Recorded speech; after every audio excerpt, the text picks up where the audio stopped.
नमस्कार, मैं हूं सौरभ त्रिपाठी। इंडिया न्यूज देख रहे सभी दर्शकों का बहुत बहुत स्वागत है। इंसानियत और जुर्म का पुराना नाता है, हमारे चारों ओर फैला जुर्म का मगर जाल। ऐसे में कौन का हो जाए शातिर का शिकार और किसके लिए जारी हो जाए मौत का फरमान। इतना नहीं, मिटा दिए जाते हैं जुर्म के सारे सबूत। जुर्म दर जुर्म, कत्ल दर कत्ल जारी है अपराध की दुनिया का काला कारोबार।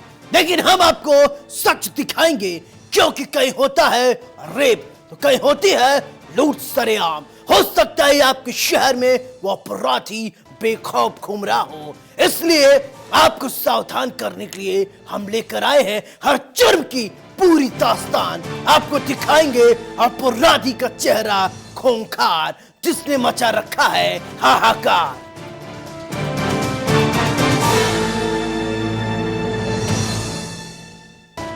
हम आपको कानपुर के एक ऐसे सिर फिरे शख्स की काली कहानी आपको बताएंगे। पहले उसने अपनी पत्नी को मारा, फिर वो अपने मायके चली गई। सन की पति भी ससुराल थमका। उसने पत्नी को साथ ले जाने की जिद की, लेकिन वो नहीं मानी। फिर उसने घर में पेट्रोल छिड़क कर आग लगा दिया। 7 लोग जिंदगी और मौत के बीच जंग लड़ रहे हैं। देखिए इस वारदात के बाद कानपुर में कैसे मचा हाहाकार।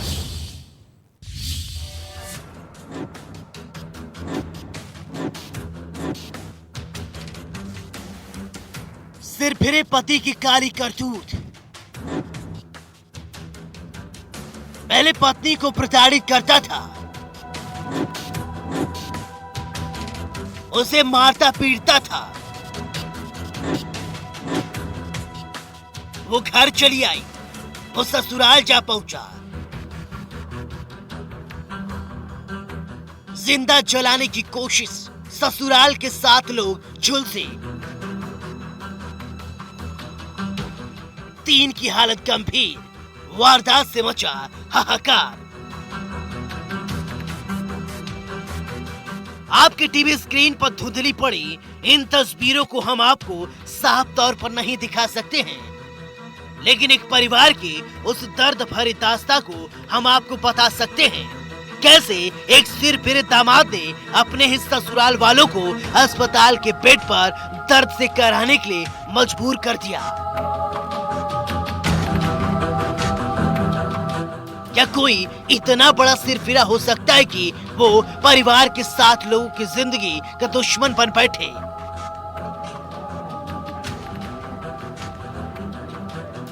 जी हाँ, आपकी टीवी स्क्रीन पर दिख रही तस्वीर यूपी के कानपुर जिले की है, जहां पत्नी की विदाई न होने से नाराज दामाद ने ससुराल में आग लगा दी। इस वारदात में 7 लोग गंभीर रूप से झुलस गए।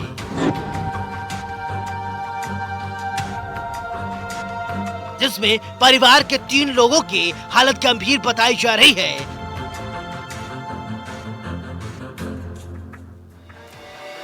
बताया जा रहा है युवक ससुराल पहुंचा था।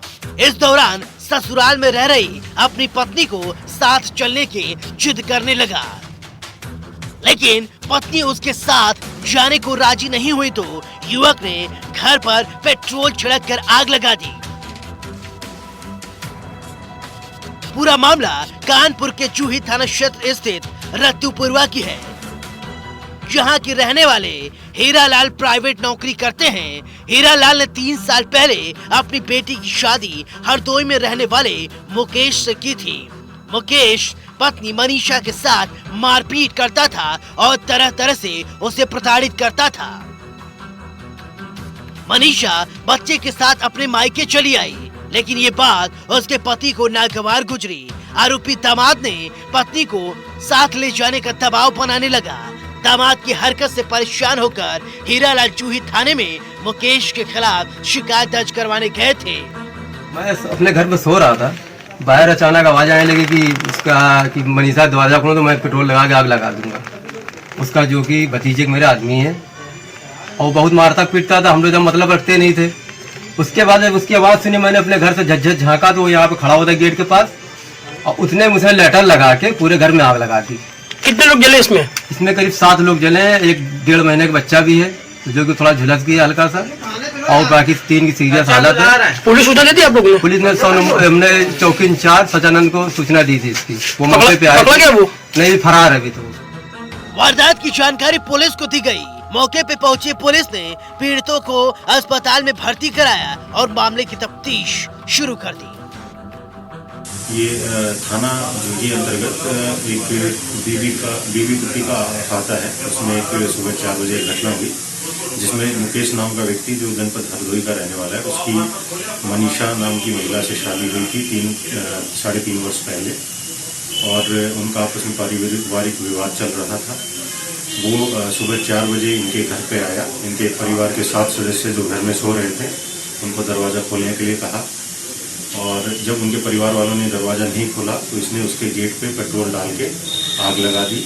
जो अंदर 7 सदस्य थे उनको 1 इंजरीज हुई हैं, जिनमें से सभी को उपचार हेतु हॉस्पिटल में एडमिट करवाया गया है।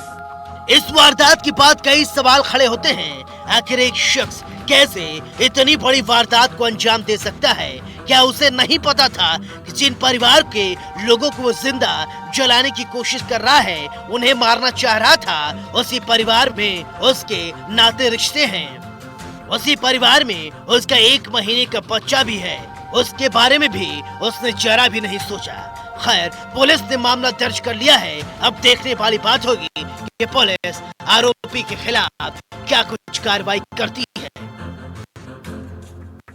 इस वक्त हम लोग खड़े हैं जोई थाना क्षेत्र के ट्रांसपोर्ट नगर पर, जहां पर एक सिरफिरे दामाद ने अपने ही ससुराल जनों समेत व 1.5 महीने के बच्चे को कमरे के अंदर मिट्टी का तेल डालकर जलाने की कोशिश की है। आपको दिखाना चाहेंगे कि जो सामने आप देख रहे हैं ये मकान है, छोटा सा एक कमरा है जिसके अंदर तकरीबन 8 लोग सो रहे थे। सुबह 4 बजे का समय था, जिस समय वो पिपिया में तकरीबन 4 से 5 लीटर मिट्टी का तेल लेकर आया, और उसके बाद घर के अंदर मिट्टी का तेल डालने के बाद आवाज़ दी कि जो उसकी वाइफ है, पत्नी है, वो काफी समय से घरेलू विवाद के चलते ससुराल नहीं जा रही थी, अपने मायके में रह रही थी। तो उसको लेने की बात बार बार कर रहा था कि अगर मेरे साथ नहीं चलोगी तो जला के पूरे परिवार को मैं यहीं पर मार दूंगा। जिसके बाद पत्नी ने मना किया जाने से, और सुबह 4 बजे का टाइम था, उसने आगी लगा दी। और आगी लगाने के बाद दरवाजा आप देख सकते हैं, इस दरवाजे की जो कुंडी है ये कुंडी बंद कर दी थी। किस तरह के हालात हैं, एक छोटा सा कमरा था, इसके अंदर तकरीबन 8 लोग परिवार सो रहा था। रात के 4 बजे का समय था। इसमें 1.5 माह का एक उसका खुद का बच्चा था। आइए हमारे साथ उनके घर के लोग कुछ मौजूद हैं, उनसे जानेंगे जो घटनाक्रम के वक्त मौजूद थे। क्या नाम है आपका सर? कमलेश पासवान। जो घटना हुई है ये कौन थे आपके?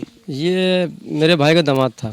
कैसे घटना हुई, क्या कारण था? घटना क्या, ये करीब 3 साल पहले अफेयर इनका चला, लेके चली गई थी। उसके बाद वो 2 साल से लड़की को मार रहा था, तो बड़े वाले भाई मेरे लेवाल आए थे जाके, तो वहाँ उसके पेट में 1.5 महीने का बच्चा था। तो उसके बाद जो ये परसों आया था चौकी इंचार्ज से पूरी बात भाई इन लोग की, उनका गांव का प्रधान भी आया था कि 15 दिन बाद भेज देंगे, बच्चा भी छोटा सा है। उसके बाद ये कल रात में आया है 4 बजे। उसके बाद जो है इसने पता नहीं मिट्टी का तेल है कि पेट्रोल है डाल के खड़ा था, कह रहा था मनीषा गेट खोलो तो मैं आग लगा दूंगा। जब तक मेरी नींद खुल गई, मैंने कहा क्या कर रहा है बे। उतने में जो है इसने जो है लाइटर से आग लगाई और लगा के भाग खड़ा हुआ तुरंत उतनी देर में। अभी कैसी हालत है घर वालों की? तो हालांकि 3 लोग की नाजुक है, बाकी 3 लोग तो ठीक हैं अभी। तो जिस प्रकार से हमने जाना कि सिरफिरे दामाद की जो एक घटना थी, कहीं ना कहीं एक दर्दनाक घटना है, और जिस प्रकार के अभी इन जो घर के अंदर मौजूद थे उनकी हालत सीरियस बनी हुई है। जिसमें कि बच्चे की बात की जाए तो बच्चे की हालत अभी नॉर्मल है, लेकिन घर के कुछ परिवार ऐसे हैं जिनकी हालत कंडीशन अभी बहुत ख़राब चल रही है। उर्सिला अस्पताल में भर्ती हैं और लगातार उनका इलाज चल रहा। वहीं पुलिस प्रशासन की बात की जाए तो लगातार 4 टीमें बना दी गई हैं, और जो आरोपी मुकेश है उसकी तलाश की जा रही है। कैमरा पर्सन रवि के साथ शिवराज साहू, इंडिया न्यूज़, कानपुर।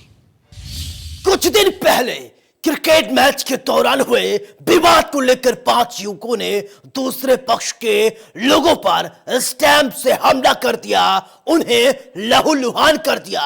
ये 2 पक्ष अलग अलग संप्रदाय के होने के चलते विवाद आगे न बढ़े, इसलिए बाराबंकी के एएसपी ने लगातार कोशिश की है। देखिए किस तरीके से मारपीट की गई सड़क पर, जिसके बाद मचा हाहाकार।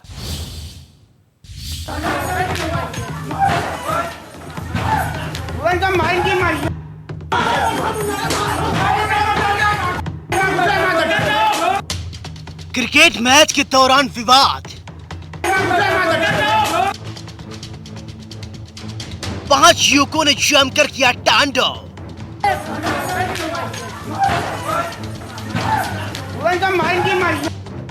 इस टाइम से हमला कर किया लहूलुहान। 4 लोग गिरफ्तार, एक की तलाश जारी। वारदात के बाद मचा हाहाकार। इन तस्वीरों को गौर से देखिए, कैसे कुछ युवक हाथ में लाठी डंडे लेकर उत्पात मचा रहे हैं।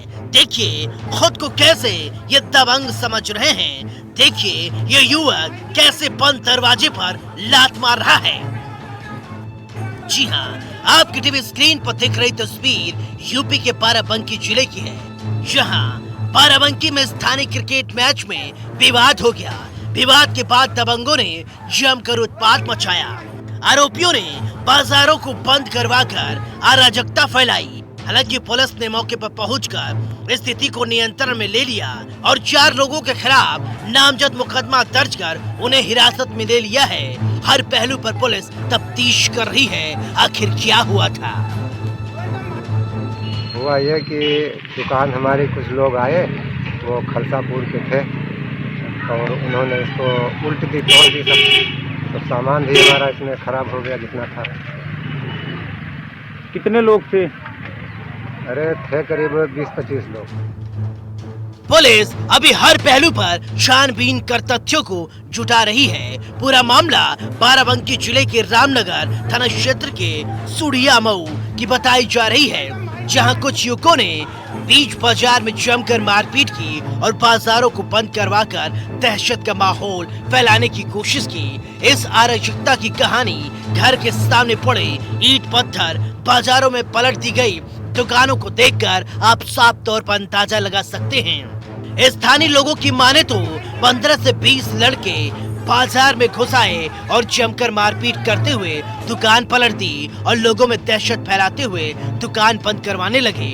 लोगों ने दहशत के मारे अपनी दुकानें बंद कर बाजार से भाग खड़े हुए और उपद्रवियों ने जमकर उत्पात मचाया। का जो है मालूम हुआ कि घर पर कोई 20-25 लोग करीब आए गए हैं और घर पर तोड़फोड़ कर रहे हैं। जब ये हमका जानकारी भी तो हम कोतवाल साहब का फ़ोन करके सूचना दिए और एसआई साहब का, संजीव साहब का। उसके बाद आए सिपाही, लेकिन उनकी बात उन लोग ने सुनी। तोड़फोड़ गाड़ी गलौज कर चले गए, बाजार में गुमटी उमटी भी पलट दी, दुकानें बंद करें, आग लगाए, तो सब बिल्कुल जो है एकदम दंगा करे का मादा रहे हम लोगों के साथ। कौन लोग थे? एक बबलू सिंह है खलसापुर के, और ईशान सिंह राठौर, छोटू सिंह, बाप का नाम राजेंद्र सिंह, और उनका लड़का रवि सिंह, 20-25 लोग जिनका हम पहचान नहीं रहा। वारदात की जानकारी पुलिस को दी गई। मौके पर पहुंची पुलिस ने पीड़ितों के तहरीर के आधार पर मामला दर्ज कर जांच शुरू कर दी है। क्रिकेट खेलने को लेकर के 2 पक्षों में आपस में कहासुनी हुई थी। आज अपराह्न सुड़िया मऊ थाना रामनगर में रवि व मोहित समोसा लेने एक दुकान पर आए थे। उसी दौरान 7-8 लड़के आए और रवि के साथ मारपीट किए। इस सूचना पर थाना रामनगर की पुलिस मौके पर पहुंची और तथ्यों की छानबीन की गई। पीड़ित की तहरीर पर सुसंगत धाराओं में अभियोग पंजीकृत किया गया है। 4 जो है नामित अभियुक्तों को हिरासत में लिया गया है, विवेचना की जा रही है। तथ्यों एवं साक्ष्यों के आधार पर गहनता से और कड़ी कार्रवाई की जा रही है।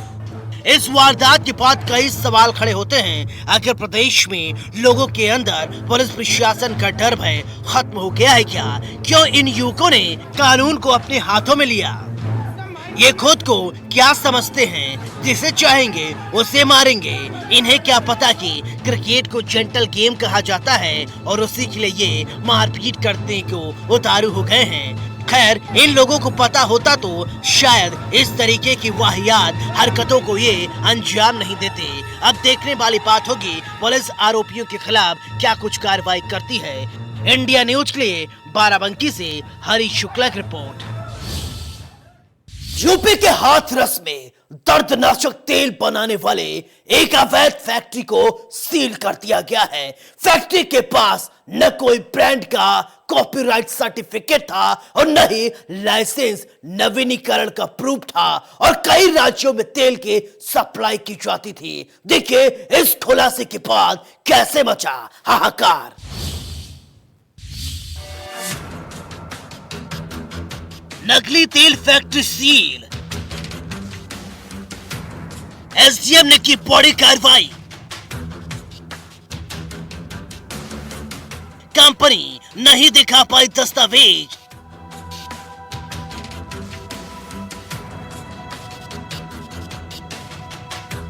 लाइसेंस नवीनीकरण का प्रूफ भी नहीं।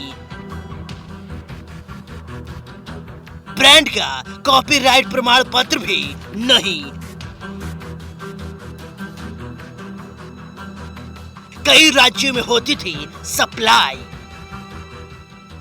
इन तस्वीरों को गौर से देखिए, कैसे फैक्ट्री में ये महिलाएं काम कर रही हैं, लेकिन इन्हें क्या पता फैक्ट्री में तो काम कर रही हैं, लेकिन इसके मालिक के पास लीगल डॉक्यूमेंट तक ही नहीं है। जी हाँ, आपकी टीवी स्क्रीन पर दिख रही तस्वीर यूपी के हाथरस जिले की है, जहां दर्दनाशक तेल बनाने वाली एक अवैध फैक्ट्री सील कर दी गई है। फैक्ट्री के बारे में ज्वाइंट मजिस्ट्रेट प्रेम प्रकाश मीणा को जानकारी मिली कि इस फैक्ट्री में कई साल से अवैध रूप से नकली दर्दनाशक तेल बनाई जा रही है। शिकायत पर कार्रवाई करते हुए ज्वाइंट मजिस्ट्रेट ने फैक्ट्री पर छापेमारी की। हाथरस के रमनपुर में पीपल चौक पर आईडीसी मास्टर ऑयल नाम के दर्दनाशक तेल बनाने की फैक्ट्री चलाई जाती थी। संयुक्त रूप से की गई छापेमारी के दौरान संचालित फैक्ट्री में दर्दनाशक तेल बनता हुआ पाया गया है, जैसा कि आप तस्वीरों में भी देख रहे हैं।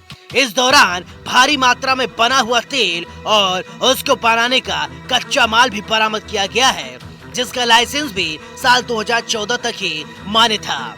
लाइसेंस के नवीनीकरण का प्रूफ भी फैक्ट्री संचालक नहीं दिखा सका। इसके अलावा फैक्ट्री मालिक जिस ब्रांड का तेल बना रहा था, उसका कॉपीराइट का प्रमाण भी नहीं दिखा पाया।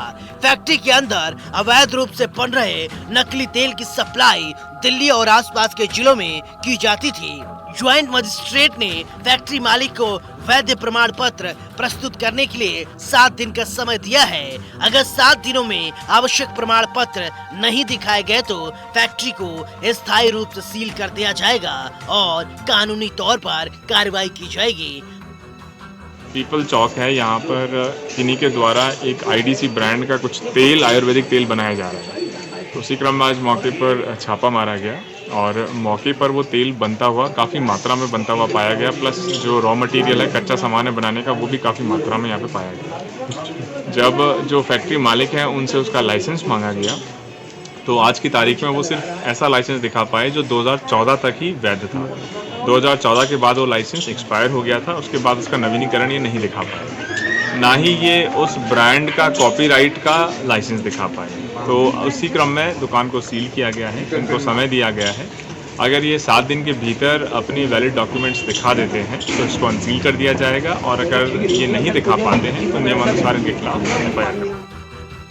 खैर, कंपनी पर कानूनी कार्रवाई की गई तो कई दस्तावेज नहीं मिले। अब देखने वाली बात होगी कि फैक्ट्री का मालिक सही दस्तावेज दिखा पाता है या नहीं, या प्रशासन को मजबूरन कंपनी को बंद करना पड़ेगा।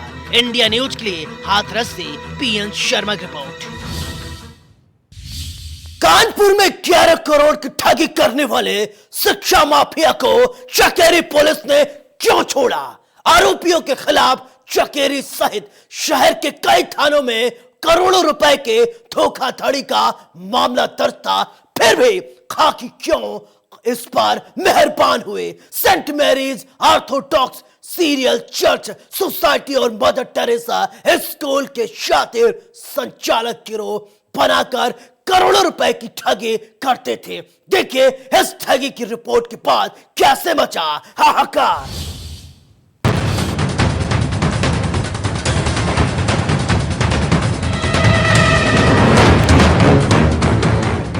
कानपुर में एक हैरान कर देने वाली मामला सामने आया है, जो पुलिस की कार्यशैली पर भी सवाल खड़े करती है। आखिर खाकी कैसे काम कर रही है? जी हाँ, कानपुर में 11 करोड़ की ठगी करने वाले शिक्षा माफिया को चकेरी पुलिस ने यूं ही छोड़ दिया। सुनकर अजीब लग रहा होगा, लेकिन ऐसा ही है। आरोपियों के खिलाफ चकेरी सहित शहर के दूसरे थानों में कई मुकदमे दर्ज हैं और करोड़ रुपए की धोखाधड़ी करने का मामला चल रहा है।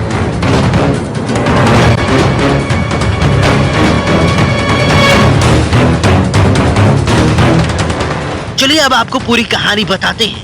पहले तो चकेरी इंस्पेक्टर ने वादी को खोद ही और उसके साथ 11 करोड़ की धोखाधड़ी करने वाले की गिरफ्तारी होने की जानकारी दी। फिर अचानक आरोपी को थाने से छोड़ दिया गया। पकड़े गए आरोपी में नामजद केपी, विनोद और जीजीएम चाको हैं। आरोपियों के खिलाफ कोर्ट के आदेश पर आईपीसी की कई धाराओं में मुकदमा दर्ज किया जा चुका है। इतना नहीं, इन्हीं आरोपियों के खिलाफ शहर के कई थाना क्षेत्र में करोड़ों रुपए की धोखाधड़ी के मुकदमे दर्ज हैं। ये जानते हुए भी चकेरी पुलिस ठगी करने वाले इस गिरोह को वीआईपी ट्रीटमेंट दे रही है। बता दें कि मुकदमे की जांच खुद इंस्पेक्टर चकेरी रवि श्रीवास्तव कर रहे हैं। चकेरी पुलिस की इस कारस्तानी से वादी हैरत में है और न्याय मिलने की उम्मीद नहीं है। बताया गया है कि आरोपी उसकी जान के दुश्मन बन बैठे हैं।